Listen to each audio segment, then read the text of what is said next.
whaatalo whaatu le pa ia ma le mamalu fo'i o e o maua le nei por kalama i lunga o le upenga te whailangi. I le nei awanoa mawalunga po le nei awanoa matango fi. Ia e mwhai e una tātou whetu whaai pe whaasoa i le awhionga le atua. Ia awa le ola whale nganga. Whaatalo whatu ai i au o mea mamai o le nei por kalama ia e maise o le nei whaatala noanga. Whaatalo whatu ai au auna a le tua mo lato fritua o e masani o na tātou whaatala noa i lungo le nei penga ta whailani. Ia e maise o mau mea mamai whaatalo whatu ai le nei tuaso i le suafa manu malo o tātou ri o Iesu Kiriso. Le lawa suafa e mwhai un tātou whesotai e le ngata o tātou tarutalonga. Ia e maise foi, ia o le nganga o le tua, e mwhai e ona tātou mafuta i lungo le nei por kalama. Ia e maise o mea tātou te whai awa o le nganga o le tua, e mwhai e ona tātou whesotai, e ala i le suafa o Iesu. Ia pātaro whatu ai nei fiafi, i au mea mamai, e maise wō mai masani, i lunga o le nei por kalama. Ia, tari tonu, ia vi ia le tua, i le nei awanoa matango fie, i routou soifua manuia, soifua lau le lei, i le alofa ma le anga le lei o le tua i lana tausinga, ia o lana leo leonga, o lana puipuinga, ia o tātou maua le ola ma le malosi, ia o tātou wora ma soifua, i le nei o langa po le nei laro langi le tu mau. Ia le tua, whaatai le tua i le nei fiafi, i nei a manoa le lei ma manoa matango fie. Ia e tātou te whaasoa ai, i lona finangalo e ala i na upu. Ia wa o suafa o Iesu o suafa, e tātou te wheso tai ai, i mea umalawa e pei o na tātou loa i le awhionga le tua, o le suafa o lo iei le lei, o le suafa o lo iei le saolotonga, o le suafa o lo iei le file e mu, o le suafa o lo iei le manuia, ia o le suafa o lo iei le whaamarorunga. Ia e maise, o le suafa o lo iei le manuia e whaavavau, e pei o na whio mai o ia e moli mai le whiau, o le alofa tūnoa, ia ma le manuia e le uma, o le tua, ia o le nei fiafi, ia e tono leo le atatou woi, sina fuai tau mai le fionga le tua, e whaamalosi ai le tātou maftanga, ia e maise le tātou savalinga, ia ai le uma fu'i nei masinga o nei tausanga, ia wa o le masina lona, lua leo tātou iai, ia le tua, lana whaasoa o lana fuai, maise rona anga le i o tātou tangata. Ia, e tono le la, pai tau atu le fionga le tua i se upu tātou te whetu whai. Ia, e la ngona o leo le a utau whai e whaasoa. Ia, e au mai fo i matango fie i o tau loto. Ia, e tātou te mafuta i lungo le fionga le tua. Tu sai o tātou por kalama i astona i taitasi. Ia e vi i aile tua i a tātou fuafuanga. Ia ma mea uma e peo na iei nei awa noa matango fie. Whai mai le mātai o nā sifurutasi, whai upu e lua malu se ia whaangata le whai upu e tōsfu, o le whai taulea. O le whai taulea mā sami e ia tātou, le au kerusiano, ia e maise o e la tau te iloa le fina ngalo whaari o le tua ala ia Iesu. Whai mai le whai taulea. O mai upo Iesu, ia outou o mai ia tau. O outou uma o e tinga aina, ma mawhatia i avenga. O au fo'i e malolo ai outou. Ia outou a moina la uamo, ma ia outou wha o ia tau. Wa o leanga malu, ma le loto maulalo. O na maua le outou o le malolonga, mo outou wanganga.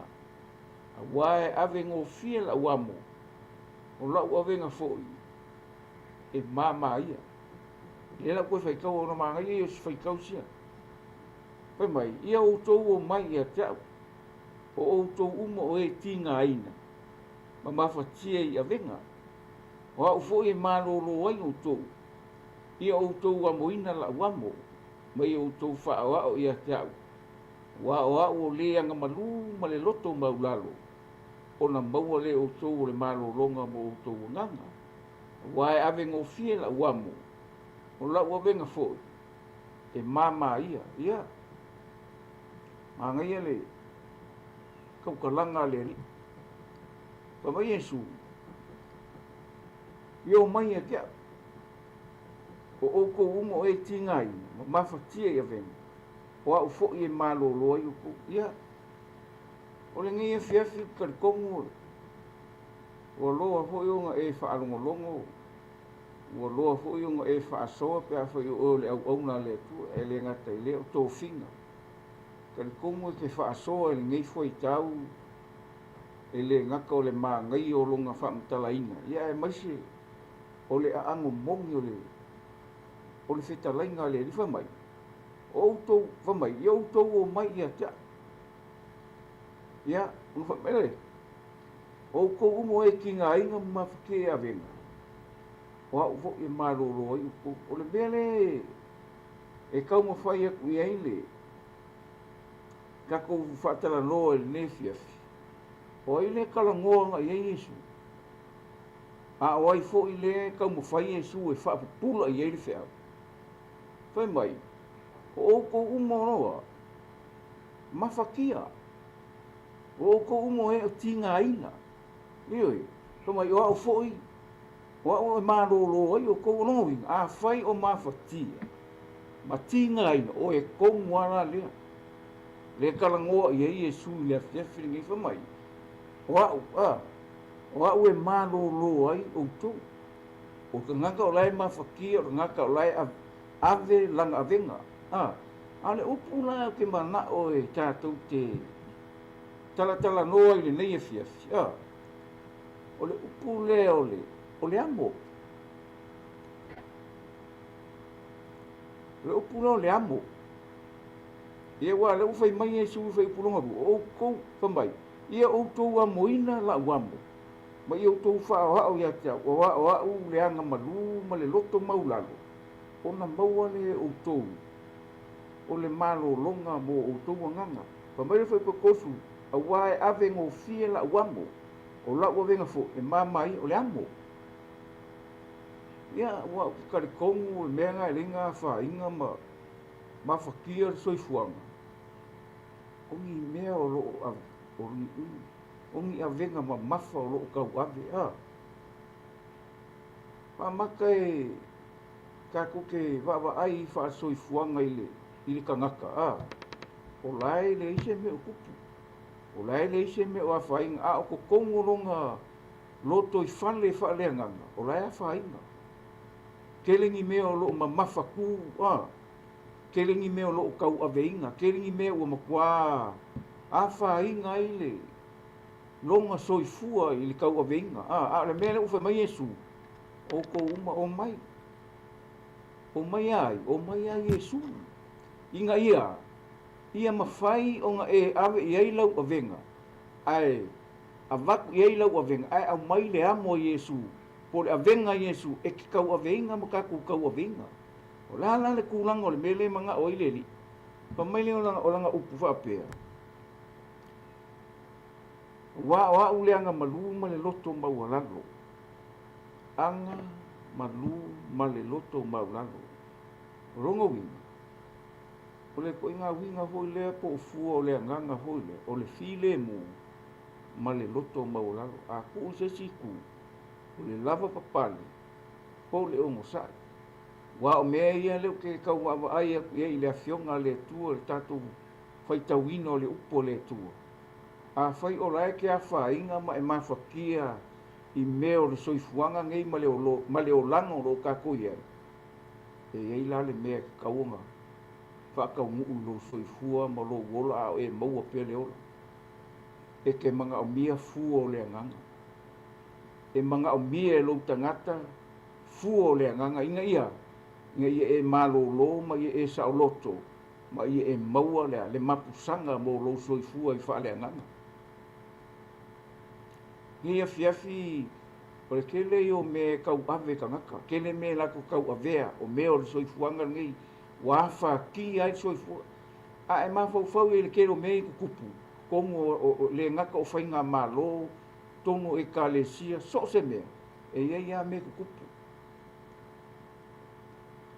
ae o le kakou faamuamua ma le kakou kalikoguga malo kakou a i loa lelei o le atua e mafua ai onga e loa lelei e lua vā ma le akua ma le mea o loo finagalo i ai le atua ma le mea e maga'o i ai le akua iā kei kakou tatou o tagata taumafai tatou o tagata auauga tatou o tagata fo'i o lo'o tatou a feola le soifuaga nei e kakau o kakou loa ma le mautinoa ua na o iesu e kakou kea mafai ai oga sa'oloko faimai le kala isaia e se fulu alon fai poe lusu ma le fiti tou faikaua le mea lea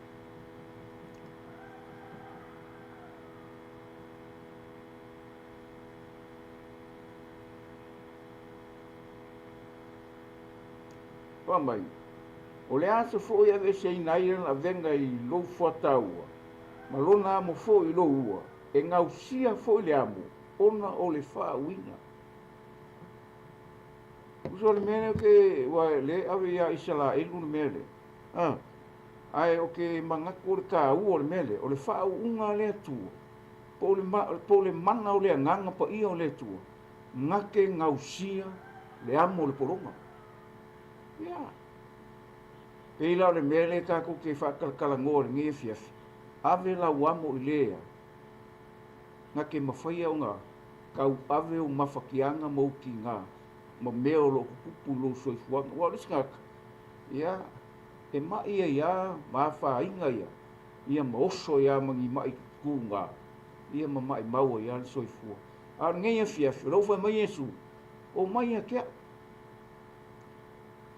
o mai o e uma o lo'o mafakia o lo'o kigāiga e ave ia Iesu o mafakiaga ma mea kigā o le soifuaga o le olaga legei ae se'i kago mai Iesu ea fa'amalōlō io i fa'aleleia fa'amakagofie mea uma o lo'o e popole vale ai ma e aku ai a o Iesu gake mafai oga fa'amalōlō iā kei kakou ia ua le fai mai kala Iesu ua i le luka lagā e fā alon fai posuma le valu le lo fai kaua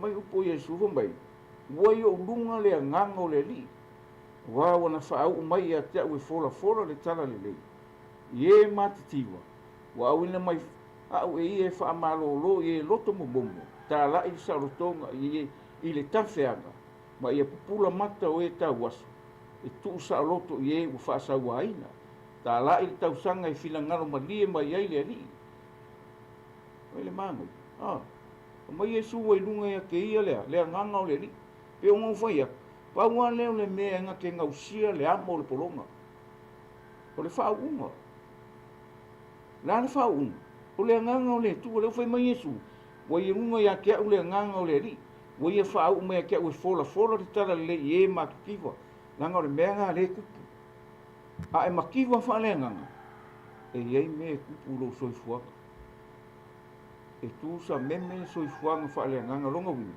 e ke lē o malamalama i le mea finagalo i ai le atua e ke lē o iloa le mea finagalo i ai le atua aisea laga ke lē o malamalama fa'aleagaga ae malamalama fa'aleagaga e ke lē makiva leu fai mai Iesu e folafola folafola le tala lelei i ē matitiva makiva fa'aleagaga mea galega kupu le mafakiaga ae maise o kigā ma mea kukupu o le olaga legei kaukei ai uga lai ke makiva fa'aleagaga i le o ia oe le lelei o le ali'i i le o ia oe le oli'oli i le ali'i i le o ia ke oe le ogasa'i i le o ia ke oe le mapusaga o lou agaga aisea gagai ke makiva fa'aleagaga le famai folafola le kala lelei e makiva auina mai a'u e fa'amalōlō i e loko momomo io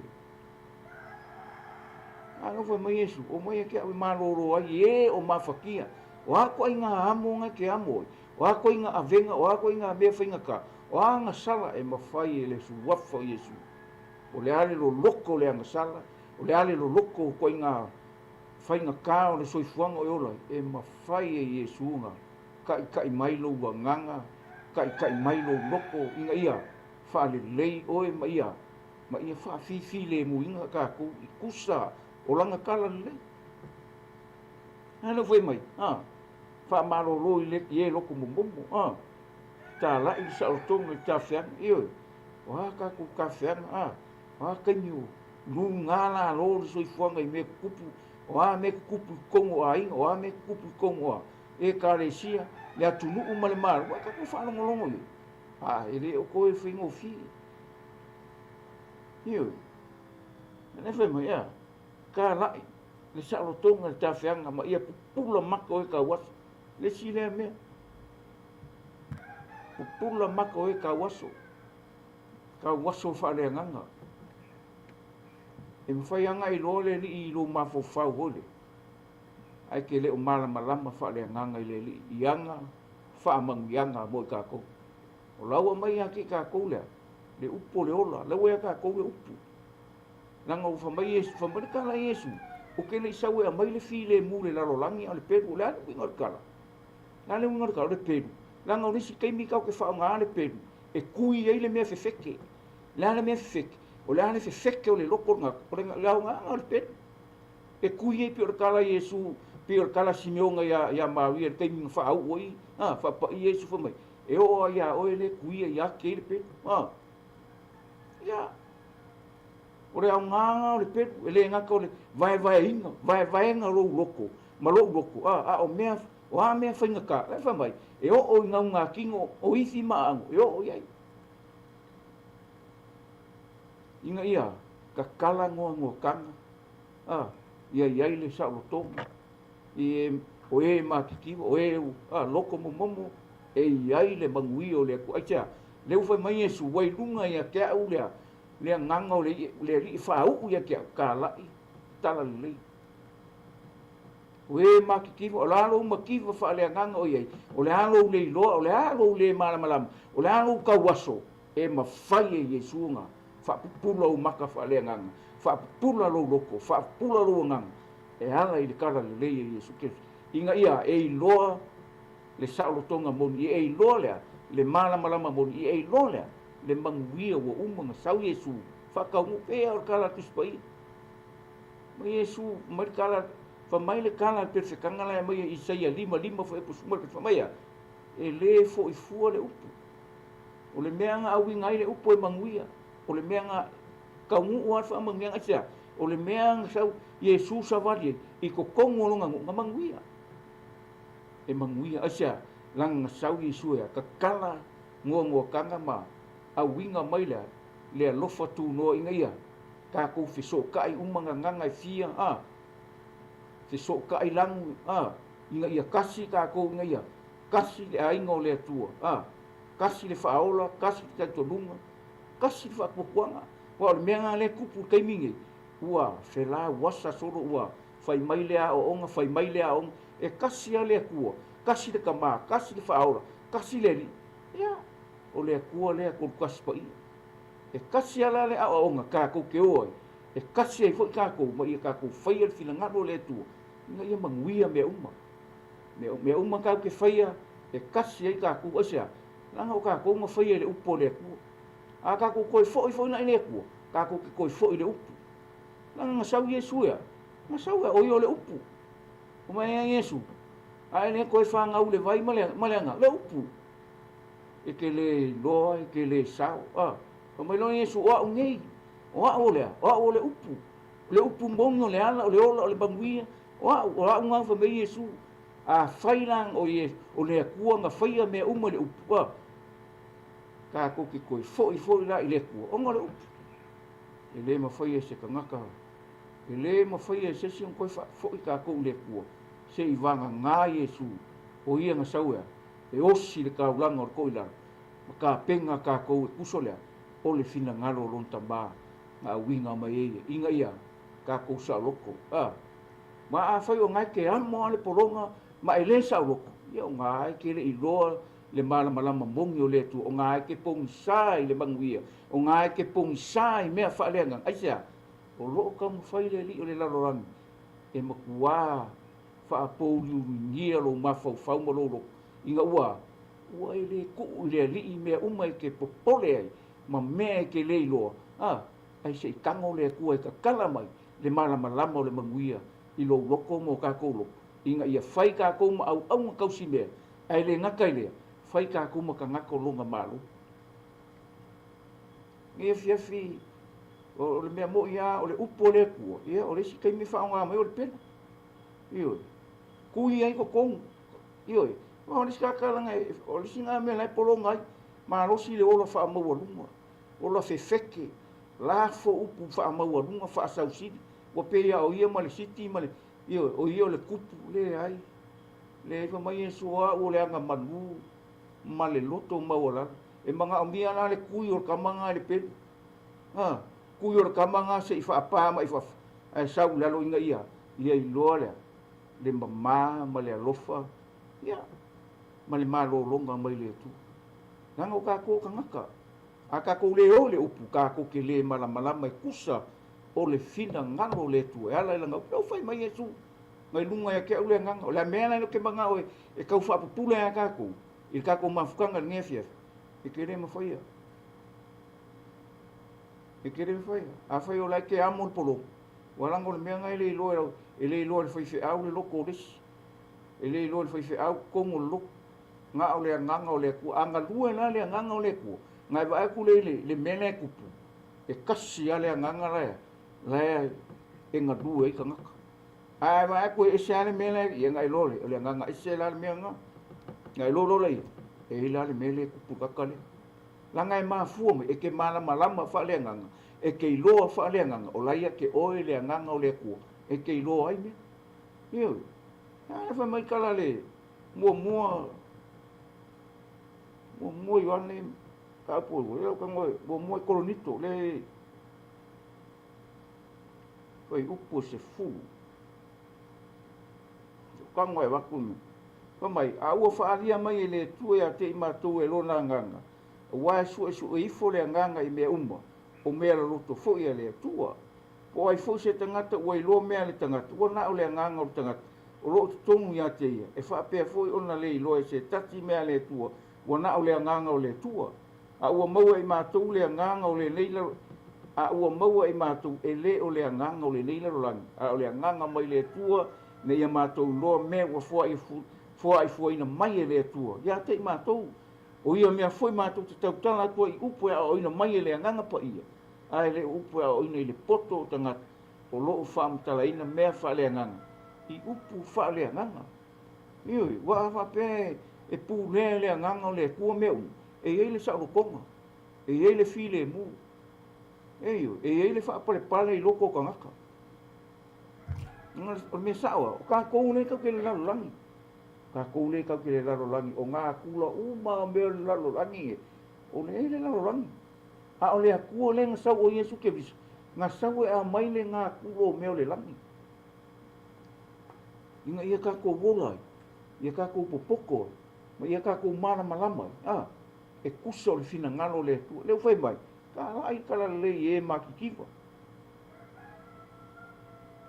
o le sa konga o mea uma inga ia fai loa i le lalo langi le alofa tu no le tu e ala ia Yesu e fiaf ia o ako inga amo ngai ke amo fa le nga kusa ia wa i me fa penga o le si vai o la ku le ri o le si vai la ku le lalo langi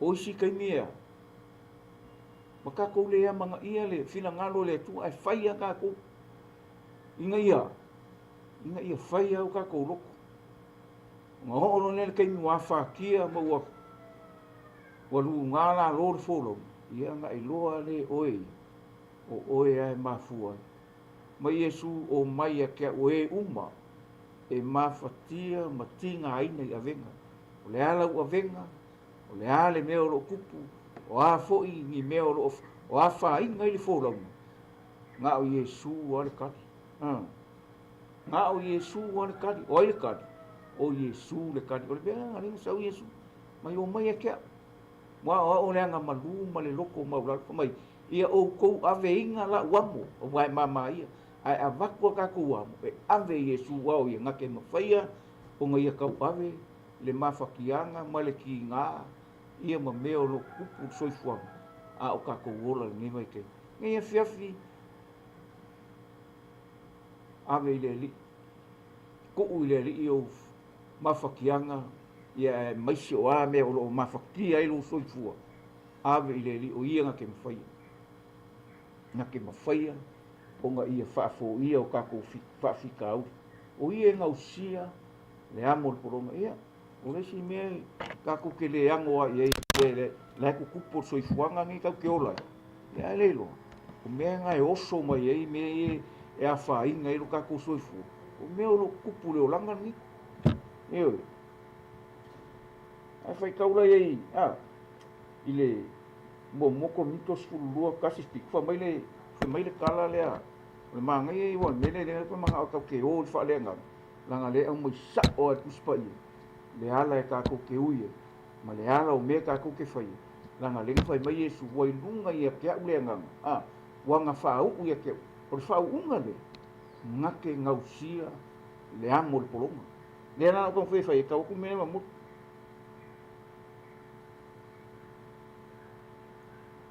fai mai kala le a Paulo i kalesiele mai o mea fa le nganga le au soi o ke loko inga i lo ai e outou o outou lo sa fai manu ese outou sa to sina fo i tupua le ngana pei ona so ona to sina o outou pa mai non fai poko o le nei o te fai lo atu ya te outou ke le ai lava se tangata e tau tala i le nganga o le atua na te tau ana te maina tau ana te maina o Yesu le ai fo se tasi na te fai ona ta o Yesu o le li a le se anoa le nganga pa ia pa mai lona foi pefa e makalasi me alofa ai kasi lava le nganga e matalasi foi faiva ai tasi lava le li ia e matalasi foi me mamana ai tasi lava le tu o le na te matuanga lue le uma i tangata umala e ka ua i o le papsonga le nganga pa ia nga kalanga Yesu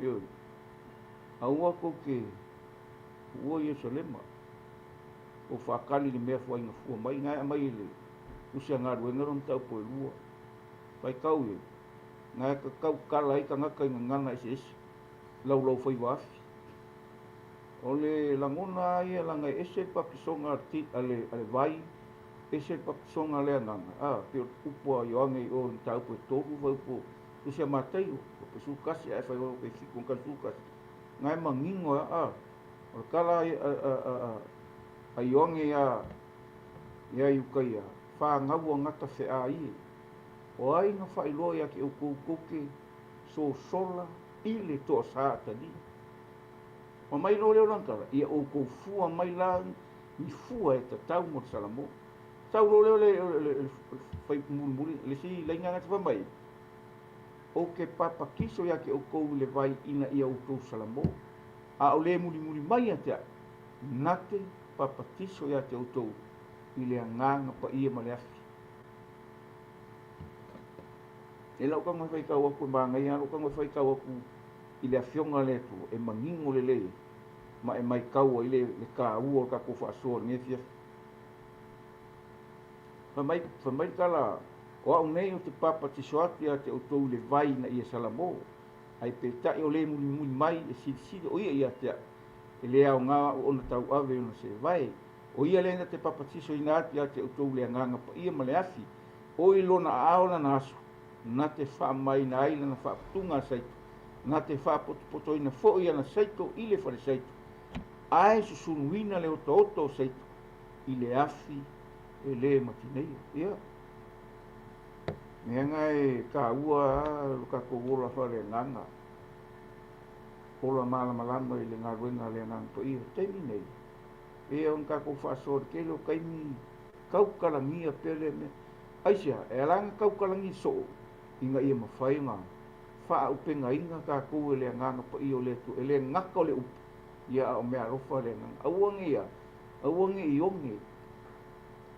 onge lo loto wha le nganga auangi i makiwa lo langona wha le nganga auangi le aise mea wha le nganga e ke le malama i aisia langa o mea i e kaunga wha upenga i kako aisia kako ke le mawhaia le li o lalani kau ke le mawhaia ai mawhaia le mana o le suafo Yesu ma le mana o le anganga pa ia langa o le papisonga le anganga pa ia na te wha malosia i tatou i lona mana i tangata i tutonu mea langa e le whai mai e le kara kus pa ia e le mawhaia nga e kau kara i suafo Yesu e au ngoa ma le anganga pa ia e ka ua e makua ka ua e makua wha ka ua o ana me uma e kea o lai ke amo le polonga o lai ke polonga i le soifuanga le o langa ni langa le polonga le anga sala e o lau wa ai e o lau kaukara e o lau whaalongo e ngatu e le mea lea na le mea ngā kulo le kingo e ngatu e ilea i lau whaalongo i meo le kingo ngā kulo meo le kingo ai whaafukai le kua i longa manguia e ala i longa suaf i le suafo Yesu o inga ia mai e ia whaamanianga mo i kako i whaafukai e o kako loko o le kua siri ese le atua mamana o le nga whaia mea uma mo i kako le nga saungia Yesu le awala lau le lei mo i kako vai o uma ka penga Yesu mea uma le ai se mea kukoi le mea le kako ke whaasoa ai ma kako whekuwha ai e runga o le nei penga ta whailangi o mea ko kupu soifuanga langa i le se a whai o oio ngai le ai ma se mea o kupu soifuanga amu ia oi le ka ua le kako whaasoa pa mai Yesu o e umai ma whakia ma tina ai ki ngā inga ia o mai kau ke oa i le ri atia a ai se ia a ai fo se kau ke oi ia wa la ku se ka ngaka ia ki le inga e ave la foi fa makalai so le ia wa ki le inga fele le ia ku ma me wa ke la ku ro fa makalai se o foi me ala ku kupu ia wa ki le inga la wa lo uma le la lo la ni wa me ngane ku pu la la se la wa ile la pisi se la wa i kala a ka ku kala ngo il kala le le ia Yesu ke viso maka ku kala ngo ia Yesu mo langa fa o ka e manguia me ka ku ke whaia, e manguia o ka ku roko, e manguia ka ku aunganga, e manguia le mea whika ngofi o ka ku rim, e le ngaka i lau kaukala, i le awhionga ne tu, e manguia le loko ngaka, aisia, anga la ke wha o ngā kongu lenga, ngā sau e ka penga lea, le ala lau i le mu ka ku, iyo, e le whai ngofi, ia wai whai o e longa ngunga makua ke enga, aisia, o le langonga whata ngaka, o sau le lii, o io le li le ola ai nga ke aisia na la ko le ka ko winga le li o io le mesia ia le la ka ko le la ka ke fa kali e ko sau la fa ola ai sau o io le fa musino o e ma u ngi fa ka ngoanga ai masi fu a fe ke le kalia Yesu e ala i lana fa ola tanga o le keimingi o lo o le keimingi o lo ngofo malama o le keimingi o lo nofo mautino ma le mausali e koe a fio mai Yesu koe e la me ringa sau ai sa koe sau o Yesu sau ave langa e kalesi oi langa e kalesi o le kangaka whakua o le kangaka karikomu o le kangaka i noa ma le mautinoa le fina ngalo whaali o le tua e ala ia Yesu le mea nga sau o Yesu i le lalolangi e liu kingu kangaka inga ia whaasa kauro ia mole anga sala lalolangi ioi ai le whawai lalolangi ia lai o mai ai le whaawaya mo lewa nga maliu mo lewa aisia fila fia le kua pa u le ua i kangaka ia ia le tua o ngor kaku o lii mo tātou whaoro o le ngā fio mai o ia o le kupu ia ai ngā sau o ia o sau e au aunga sau e fua inga mai o ia inga ia ka ko mau le mangu ia wa o longa maliu ngai ai umame ko ngai le o lo le lang mai wo maliu o ia wa sa mai longa ola mole lalolangi ang sala. Inga ia kakoa. Le makikiwa inga ia kako makuami mau oa whaleanganga. Ia kako awang ia kako wonge whaleanganga. Ia kako mana malama whaleanganga. E ala i lunga whinga ngaru. Menga nenga fia ke kakalo. Menga nenga fia ke kufa i le upo le kua. Menga nenga fia e ke kau kala i le suwafo i le suwaisa. Langa o le mea pe o se lole i lau fai waisa. Langa ngai ia whaia le mea le leimo oi. Whaia le mea mata ngofi. Ngai ia whaia le sarukoka. Ngai ia ave ua venga, ave o kaku ki ngā mamawhikia. Ave umai, ngai ia amoa. Ngā amoa ia sa kau waisa. O ngō kaku. Kaku ua venga ave wha mau rungo whau o longa sa kau. Ngai ia, kaku sa loko, kaku le lei. Ia wha mata ngofi ina i tātou e tusa malona whina ngalo. Ia kaku manguia. Ngai whiawhi, ia. O amo ngai ke amo. Ave le ri. Au ke ave lau whi au, ke rako lau whi au. Ele pe ke waki reinga koe mamafa ngā venga whi au. Pe mamafa koe ma venga whi au. Iau ave ia Yesu. Ioi. E karakala ngō hoi ai roa. Lau seki whi au. Ia maa ngai evo. O arisi kei. Ia e re whai ngō whienga ruenga ngai whi au. O loo la ku kau a vea. A nganga o le kare sia i le au ma le pō a. O loo lau o loo lau le whaife au o loo ia amo le amo ioi langa o le suiva ai anga o le ri loo ia whaia le ngā ruenga le au ma le po lea kala a inga ai maise le au whai ngā ruenga e ka le si kala i le au ma le po a o le kaimi anga pongi ei e kala i lunga o le kua inga ia wha o la inga mongi a nganga o le ka le si ioi ia uange i amo wha renga kusa Nā le wingon ngā mea amo wharenga. Nā lai whai meri kuspa ia. E la whai kau akua. Karakia ngā e limo.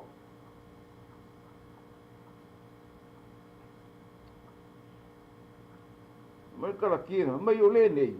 E au tau tū mauri sa o tonga u whaasa o roko mai ei ke riso ia te au tau. Ai awangi koe kāo fia o kou le amo le polonga. Ioi.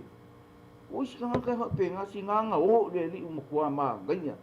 Ia lai ka ofi ala ko meole o le olanga ngai tu ka ko fa so ngi fia ave ia Yesu o mafakianga ave ile li meo lo ea polonga ai ave ile tuawa o me ke le mafia o me le o ye lo malosi o me ngaka mai lu ka ko mas ka ke le o ave ile li nga ke fai ioi inga ia se kango mai le ku ai fa mai o mai mai ke kango kau ave lau ave ai mai langa amo e mai ale mai o le anga malu ma le file mu langa o le manga i o le mele so skanga ka anga malu ko e file mu e fai ngo fie nga lu e mai le nganga o le tu e lo loko inga ua ngo ia ke o le file mu ma le anga malu o le tu io so skanga ka loko mau lalo e fai ngo fie nga ave le kua longa finga ngalo langa e o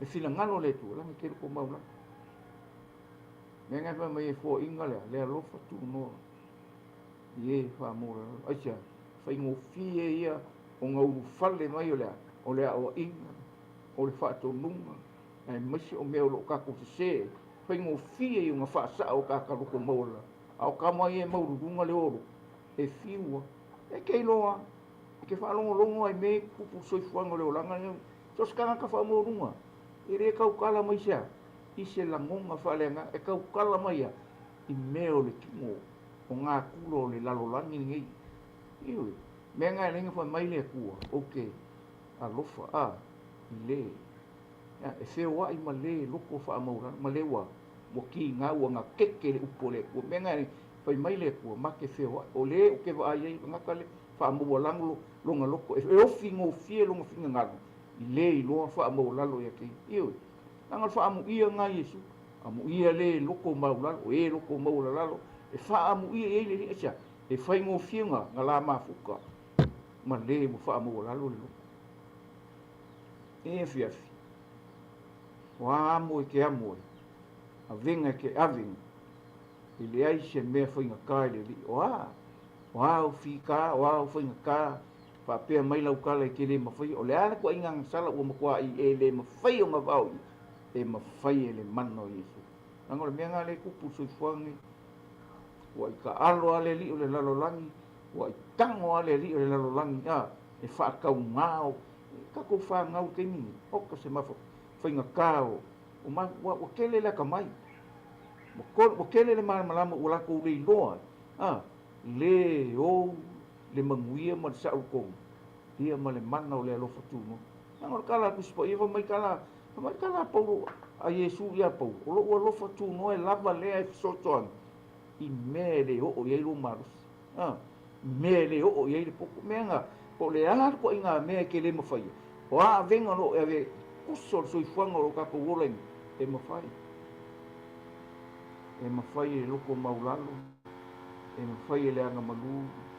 E mawhai e ngaka wanguki mo inga le loko e ala le upo le aku. O ngā kango e Yesu e. Kango e ia. Sa o loko. Ma wha malo lo ngā. Nge fiafa mai kalanga pauru mangin. Mangai kupuia pauru ya kalaki. Mai.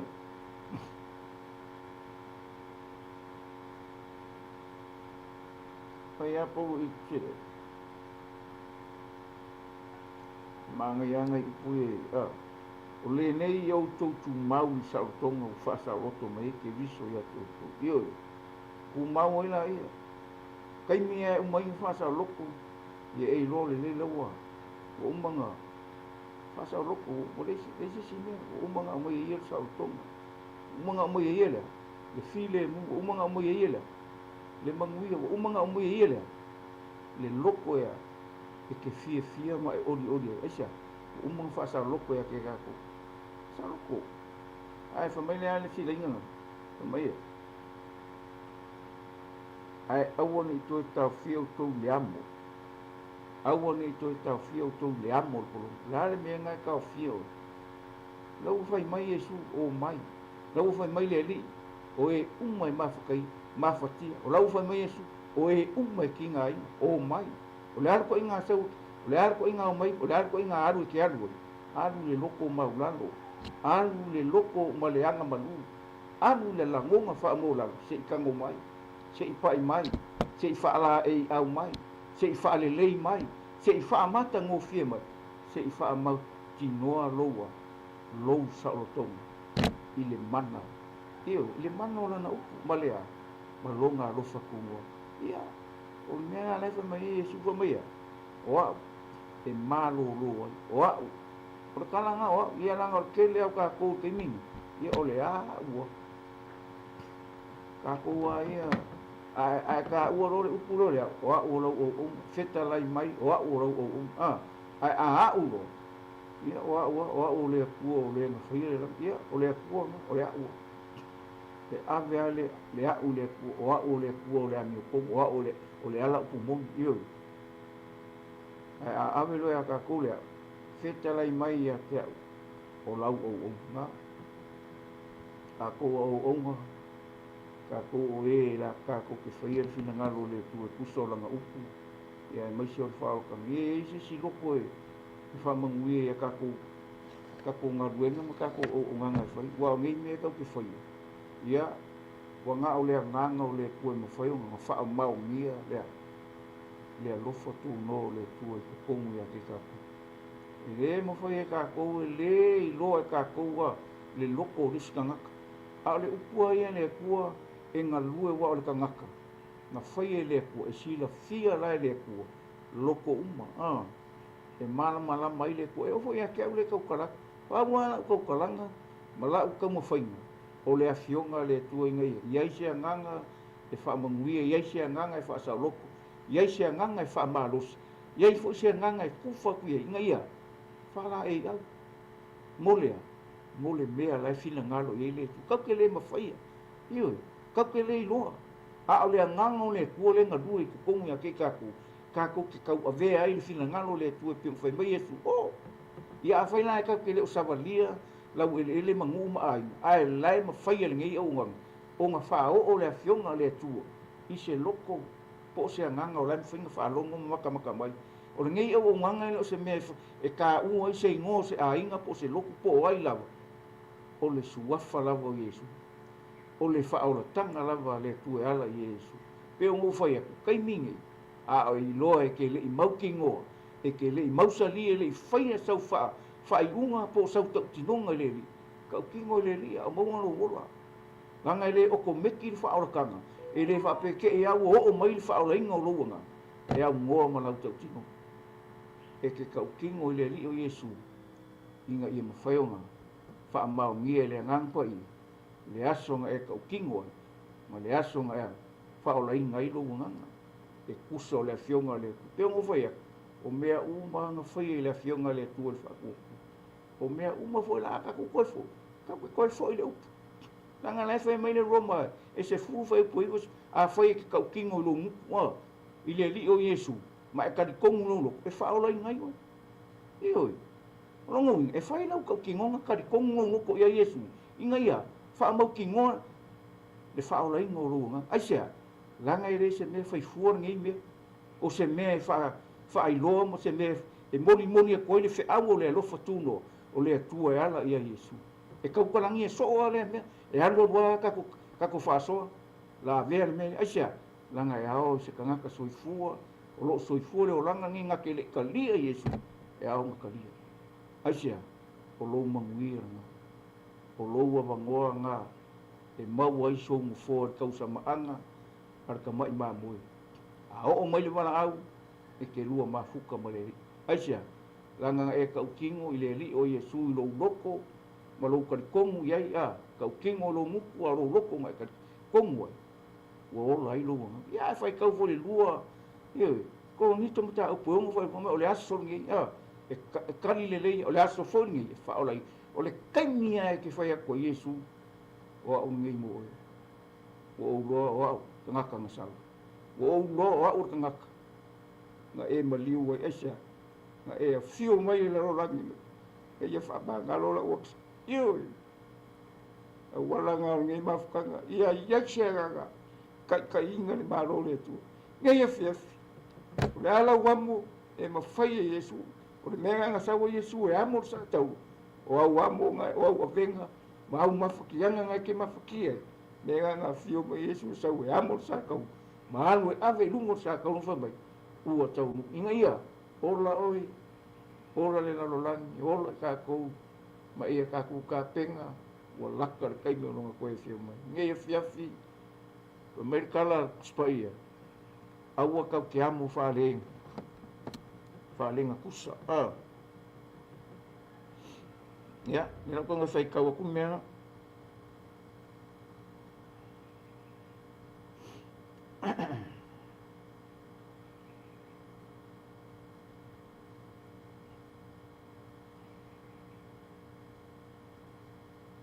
Mangai o si mene ka ku whaasoa. Tambai. Aua tau te amo whaalenga tasi maele te tomu. Aua pe whapewhea ona whaatasi o le ami tomu, ma le ami o le ana. Pe whapewhea foi ona mafuta o le malamalama ma le polio. Pe whapewhea foi ona noto ngatasi o ke riso ma peli alo. Pe whapewhea foi ona tofusia whaatasi o le te tomu ma le o le te tomu. Pe whapewhea foi ona noto whaatasi o le malu o le tua. Ma le kupua. Wa o tou de mango le tua soifua. Pei o le feta lai mai o le tua. O te nofo te tongi a te ila tou. O te savari fo tongi a te ila tou. E whai au mō lantu o tua. E whai fo ila tou mo tangata. O lea i au mai ai o tou nai te tongi a te ila tou. Mai o tou vavae mai. O feta lai mai e le li. Au a fo i tou te papai atu se mea leana. Ona o ta li ai le o tou. E whai fo i au mo o tou tamaa. E whai foi o tou mo uatari. Ma o ua whawhine. Ua feta lai mai eile ali. E hona le malu si umala. Ia wa. E o whai mai sa awara kuspai. Ngai tos kangaka e se lenga mea le kala. Ia o nga. Te lem whainga o whakasi lea. Ia wa o nga Iesu ma o nga ai si foi perfecta e kako e ipa ula o kere o mensa inga o se siku pura ele whainga ele le fai mai se perialo o le fai fa mai le fai mai sa ora ka le fai mai pe fa pe foi ona loto na tasi o ke riso ma perialo pe fa pe fe foi ona to fusia fa tasi o le te tonu mai le o le te tonu ia e lavang o makua ngonga o paha ula ia ma paha ia ma pura ia wa ke le longo winga nga le ngole pedia i ungi me ungi kangaka hui ungi pero feka hui ele ia ki aporo a sisiku ia wa ka ngo fika i fa fe nga o fatas fa fe ele no fa inga ko amo fa a ele mo fa nga e ave fa kasi ro ka ko munga a aru le li ia ko ki fa pe nga le mele ka kala ngo mai paulo mele ele mo fa inga e aru le li ia era ko ho e se fu le mele ke nem fai a fai a o ka ko le o ia ka ko le ia fai fo o ia ka ko lolo ia mo di o nga fai a o lo fai un langal kalanga so skanga kai e muli le kere ko pule o lai ei lum o lai ka kala ei me ka o ka inga a fai ka ko ke muli le o lai ei ka inga na le wingo o kala fai Yesu na ka ke muli ai o le ka inga la Yesu ka ke o ia o le a onga fo na Yesu ke ka ko ke ka avea o a fo fa mang yang o le fai mai ne ku ka ko ke o ia sia la ngom be nga la mai ka ku a fai la ka ke o le ka ko e fa ele fai nga ele fai fa fenga ko wole li ka ko o ele ma pi ele se ka u ese nga ese le mele o ese le mele ese le onga le ese le onga ye fo ko nga perfect io ala ko mai sa ka ko ki le mo fai ka ko wamo wale nga kasi ele mo fai ma fu ko maram lama bal po ele mo fai ma ko ale mo fai le fai mai sa ma po fai mai mai ya ko fai ka aku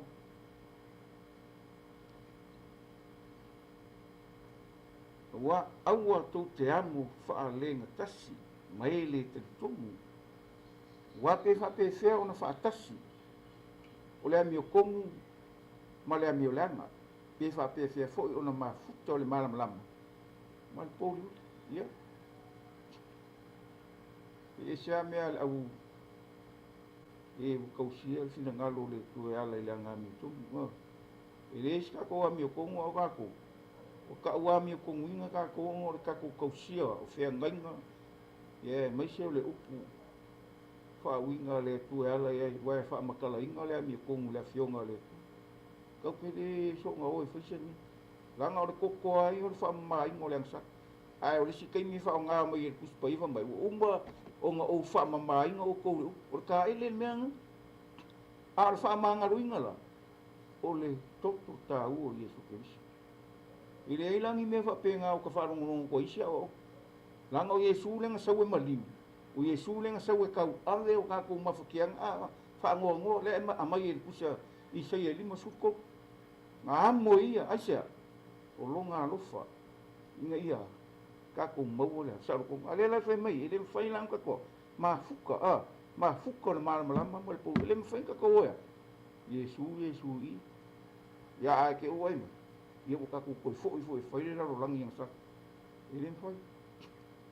ile fa nga fa le ngo yo kala ho nga le so ku se fari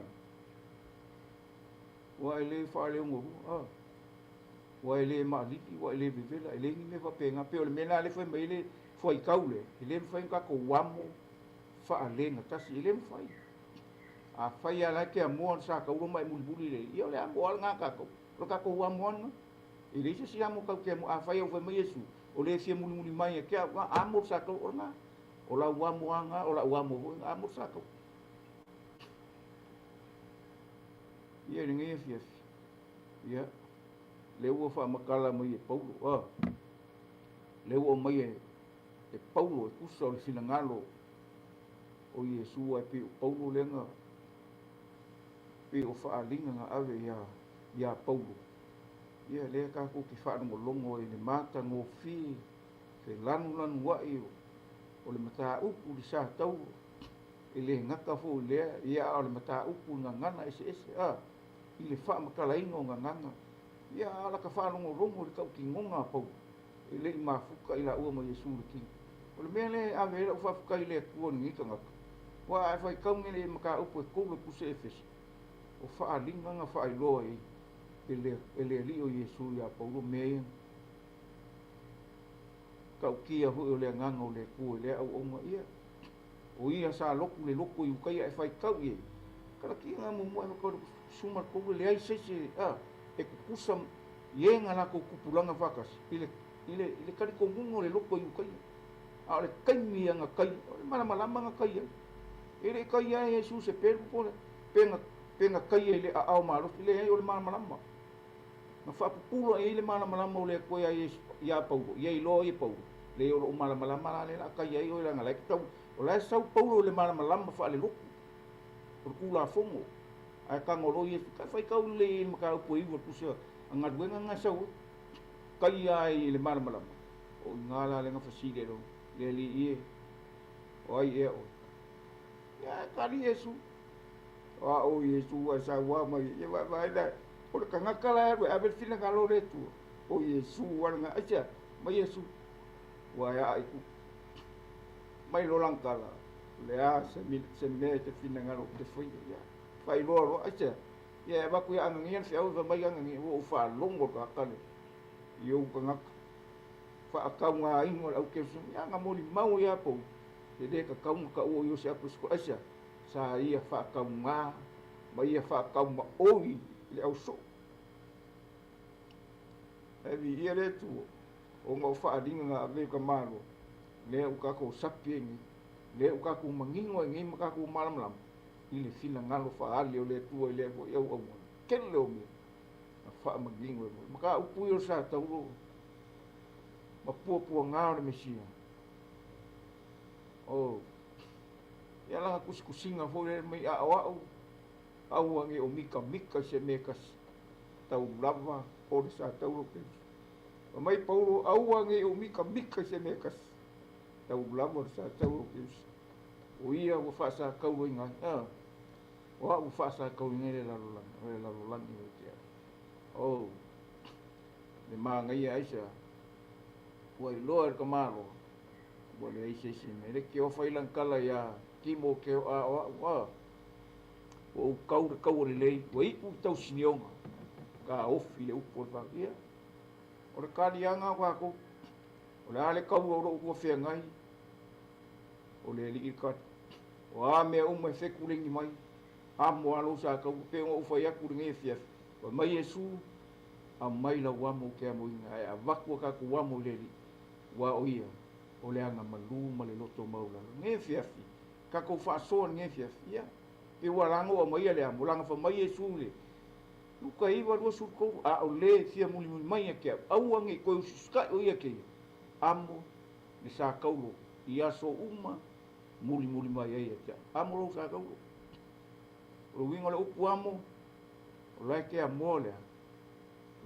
mole a upenga e fa kau mo o ia ile nga kulo le kingo nga kulo le lalolani nga kulo soifuanga o ka ku wola e ke fa upenga la oe e Yesu le maka upu sa tau inga ia manguia o ka ko loko manguia me uma ka ko ke anga ia e tusa mo le fina ngalo le tuo ngefia ia o me le ka ke paso ngefia o la wamo ia mala wamo pe o ka kalangia le upu le amo i ngefia inga ia ka ko lo wa me o ngai ke sai ki ai wa foi me o lo e mafaki ai mai kinga inga ave le wa fo me ke le mo faia wa me le o ia lo mo lo poko i le ai se mea e sila fie le kuo ka ko loko sila fie le kuo ka ko mafo fau e sila fie le kuo ka ko nge fiafu ya o ka ko fa mafo le upo le amo le o fai mai paulo i le bele aua ko ke amo fa lenga e bu longo ka ke le amo le sa ka ko amo ko fai mena longo wi e ke folo i kulanga au ka ko ke muli i tulanga au le malana upu ina ia whaamanuia inga i tātou ngefiaf. Ia o ke karikongu, ia o se whaasawa lea mo kākou lea fu se mea woiwa i lea tua i lou loko, ia e maise o lou mako pau mo kākou anganga ngefiaf. E whai a lea mo kākou, ia whaamanuia ai. Ia anga le lei lea tua o a fo ingi mea o ngā ai kākou whaasoa mo oe. Ia o a fo ingi mea e whao ngā inga i kākou i ngei whaasoa. Ia e loa ma le mauti no o loo soifua lē e onga le upu o loo soifua fo'i lē na ia au maina oi soifuanga ma le olanga le ke kau ke ola ma soifua inga ia whai kākou ma whaamunianga e le ai skangaka e le ai songa mafuanga so skangaka ola e eilu mafuanga e sau le lalolanga ai whainga kālanga o laike makiwa e koe onge whaalea ngana. Mea ngai leinga e lei loa lo wala au inga. Mea ngai leinga e lei loa whaalea ngana. Aisea, na ngai nai ke makiwa. Pamarikala Yesu. Sa ili mai lea kali, sau lea kali sa ili whaola i lenga lei lo. Kako umanga, o le taimi ai ke i loa ai, maka ngofie le, lima kalia le, ia. Na ua whaola oi, whaola. Kei meange o e le whaole, o la asa ilia i le alise a wala. E mo whaia. A le whaala me lawe. O ngō le whaa maua lunga. Ia marike kee. Ia maa o onga. E le kusa ma le fina ngaro le tu.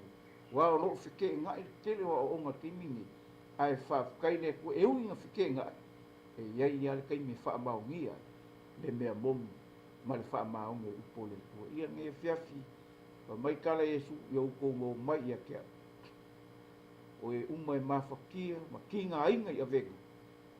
O mai a kia o e malo lo e kūna. Ia, oa, mai Yesu, o la uamo e mama, ia o le anga manu, ma le loto maulalo. Ia, wha au penga ka ko e le tue le loko maulalo. Se kango mailo ngā nganga e wha la e au, wha manguia ka ko e ala i langa upu. Ia whai ka ko mwhamuianga, e le ngaka e manguia ai se loko. Ia ola i fau se anganga. Ia tele, ma tele, ma tele ai le vi inga o le tu. Le winga ngā kako whaasoa. Ia vi ia le akua e le kako whaasoa. Ia maua runga ilo pasua. O mo mea kako kala ngoa. Kako kau kala ngie ai le whaola tana. Walona alofa tuno. Ai sea, o ia le mafua anga. O ia fo in kako kukupua. O ia fo o tatu tupunga. Inga ia kako usi ka. E whaia le mea e fina ngalo ai o ia. E le ngaka ia vi ia ai o ia. Ia iai se nganga wha malosi, iai se nganga wha manguei i le kako whasoa. Ia mea fiafi, ka kongu ia, o kako upunga, kako ki wha malosi ai, tu wha i le nei weekend, ia kai ao le sa, sa pati ia alofangia le tua, kongu manu tapuai, ia alofangia le tua, ia wha manuia, ma ia anga le le tua ala i lona nganga. Mai se le tautalangia pea o suafo e sui lana upu. Ia, ma wha malusia ai, ma whau akiri, ma kia ai kākou. Ua lakar kaimi o koe fia mai. Auange e ongi. Auange e makiwa. Auange o kākou ongi. Auange o kākou makikiwa. I mea ua umo wha mau inga i lea fionga lea tua. Ia kakala i lea tua kākou roko. Nga ia kākou langonga. Ma ia kākou loa. Lona fina ngalo. Inga ia tupi tele. O kako loko whalenga, ma ia kupu kele ni maa lama whalenga, e vi ai le tua ia, kato wha na mea fiasi, o e fu maua mai kato whatelanoanga, meisi o le nei, po kalama i lungo o le penga ta whailangi, alofangia le tua, iai le manuia, iai le anga le lei, iai le alofa o le tua, e maua mai le nei, whatelanoanga i lungo o le penga ta whailangi, au na fo e le tua, iai meisi o uoma au mea mai, ia alofangia le tua, iai manuia o le tua, ia wha manuia fo le tua, tai o le mātou o kalama, ia tufine ia fina, ia agalelei le tua, la fo stemi tātou wheroa ia stemi o mua, ia agalelei le tua, ia whai ar fina ngalo le tua, tātou maua le ola ma le malosi, ia le wha malosi nāmu tātou ne fiafi. God bless you, in Jesus' name, amen. Jesus is the answer. the world today. Above him there's no other. Jesus is the way. Jesus is